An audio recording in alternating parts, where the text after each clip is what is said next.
நம சிவாய நம சிவாய நம சிவாயவே நம சிவாய நம சிவாய நம சிவாயவே நம சிவாய நம சிவாய நம சிவாயவே நம சிவாய நம சிவாய நம சிவாயவே.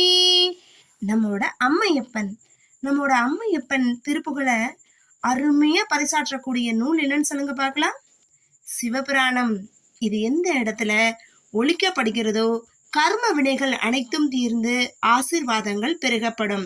இதுதானே உண்மை, சரிங்களா? சிவபுராணத்துல முதல் வரியோட விளக்கமும் அந்த வரி என்னன்னு உங்களுக்கு சொல்றேன்.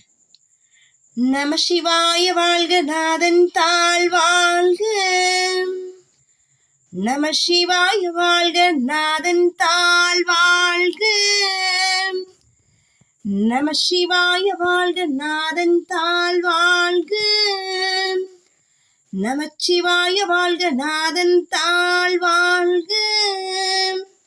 நம சிவாய வாழ்க, நாதன் தாழ் வாழ்க. நம சிவாய வாழ்க, நாதன் தாழ் வாழ்க. அதாவது நமசிவாய அப்படிங்கிற 5 எழுத்து பெயரால் அழைக்கப்படும் சிவபெருமான் திருவடிகளை நான் போற்றுகிறேன். அதுக்குதான் என்ன சொல்லியிருக்காங்க? நம சிவாய வாழ்க. அடுத்தது என்ன? நாதன் தாழ் வாழ்க. இயக்கம் இருக்கும் இடமெல்லாம் ஓசை இருக்கும். அந்த ஓசை நம்முடைய காதுகளால் கேட்டறியக்கூடிய அலைவரிசையில் இருக்கலாம், அல்லாது அவ்வாறு கேட்டறிய முடியாததாகவும் இருக்கலாம். அத்தகைய ஓசைமயமாகவும் எங்கும் நிறைந்திருந்து எல்லாவற்றையும் இயங்கிக் கொண்டிருக்கும் நாதமயமானவரின் திருவடிகளை போற்றுகிறேன். அப்போ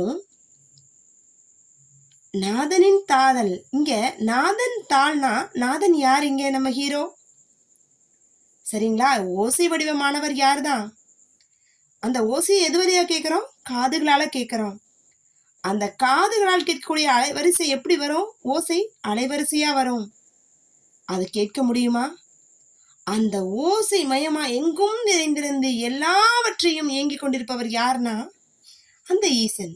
அதுதான் சிவபுராணத்துல முதல் வரியில நம சிவாய வாழ்க, நாதன் தாழ் வாழ்க. பிடிச்சிருந்தா லைக் பண்ணுங்க, ஷேர் பண்ணுங்க, கமெண்ட் பண்ணுங்க அண்ட் சப்ஸ்கிரைப்